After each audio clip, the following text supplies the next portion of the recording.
Today I have with me my sister-in-law, Alison Snow, who has a degree in neuroscience and is a plant fanatic. And she's going to teach us a lot more about plants and the benefits of plants and a special one called Kokedama. Yes. So we all know, well, we should all know that spending time out in nature helps our mental health. There's been a lot of studies showing that going out in forests, even going out to a park, can make you feel better emotionally, and that makes you better physically. You know, it's a whole cycle. However, on a day like today, when it's snowing and gloomy outside, it's good to bring nature into the home, which I really love to have plants. I like taking care of them. It just makes me feel more connected to nature and makes me happier.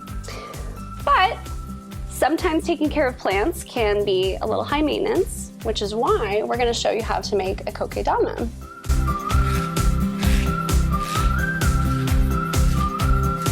Hey, welcome back to our YouTube channel. This is a place where we're all about helping busy moms spend more time with their families and less time in the kitchen, all while getting healthier. So let's get started on learning about the kokedama. Okay, so kokedama, it's a Japanese word. It translates to moss ball. And so we can see this is an example that's mounted to a piece of bark, but right here we've got the roots rolled around this moss ball. Now the reason why this is good is because moss retains a lot of moisture. And a lot of the houseplants that we're familiar with are epiphytic, which means that they grow on other plants. So they don't need to be in the ground, they don't need to have this massive root structure, but they need a lot of moisture because they're in the rainforest, they're getting that rain that goes down the tree. So we can recreate that with a moss ball. So right here I have some normal potting soil mixed with some cocoa peat, which is a byproduct of coconut fiber, and can be really helpful to use in your potting soil to retain moisture. So I've got it just slightly damp. I'll probably use a little bit more water. And then here I have some dried sphagnum moss, and I got this from Pistol's Nursery in Oregon. I got it online, which is actually where I bought this mounted plant. This is how it came so we'll make our own today. We're not going to make one mounted to a bark, but we'll just make one that can be hanging. And I have this plant here. It's not very happy. We're going to try to see if it's happier in a kokedama situation. But this is a Philodendron micans, and it's got really beautiful velvety leaves, likes a fair amount of sun. So we'll see how it works out. Okay, as you can see, this is a very fun, messy activity, which actually getting your hands in soil is also good for your health because of all the microbes. And this is a fun one to do with kids too. So what I'm just gonna do is take this plant out, and you can see I've watered this not too long ago. Here it's all of its roots, which are looking good. Whenever you take a plant out, you wanna inspect the roots, make sure there's nothing mushy and brown, because that's signs of root rot. So we're just gonna kind of take all the stuff out here, push that to the side, and then I've got this. So basically what I'm gonna do is press it together to form a ball.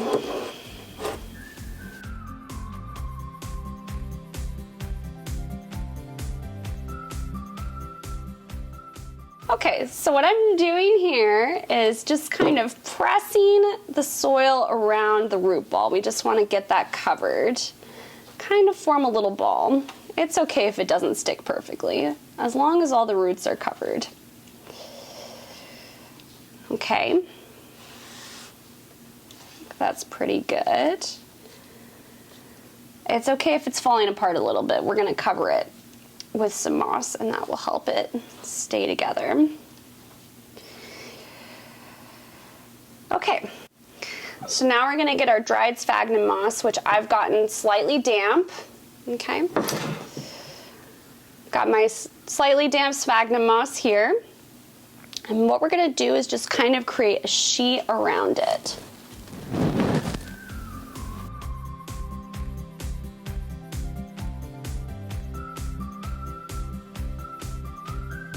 We're gonna just kind of curl this around. And I'm actually gonna take off some of this just to make it a little bit smaller.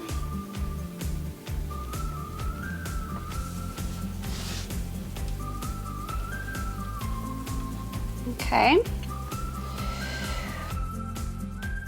So now it's time to wrap up the moss ball. Now you can use something like fishing line, which is used here, something clear so you can't really see it. I don't have any fishing line on me, but I do have this twine, so this is going to make a little bit more of a rustic look. And basically all I have to do now is wrap it up.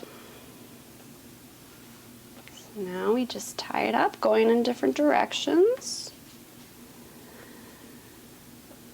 This is not about perfection, people. It's about having fun, trying something new. And what I'm going to do as well, you can see my plants become kind of leggy, so I'm actually going to kind of wrap the plant around as well, so that hopefully it will form new roots in all those spots of contact with the sphagnum moss.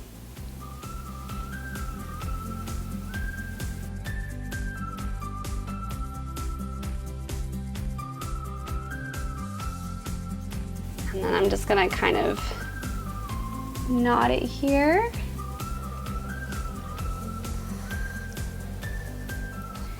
And what you can do as well is now I can get a hook and then hang it up.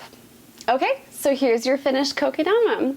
And it's, you know, it's not perfect, but it's cute. It brings me joy. And I think I'll hang it up from close to my window.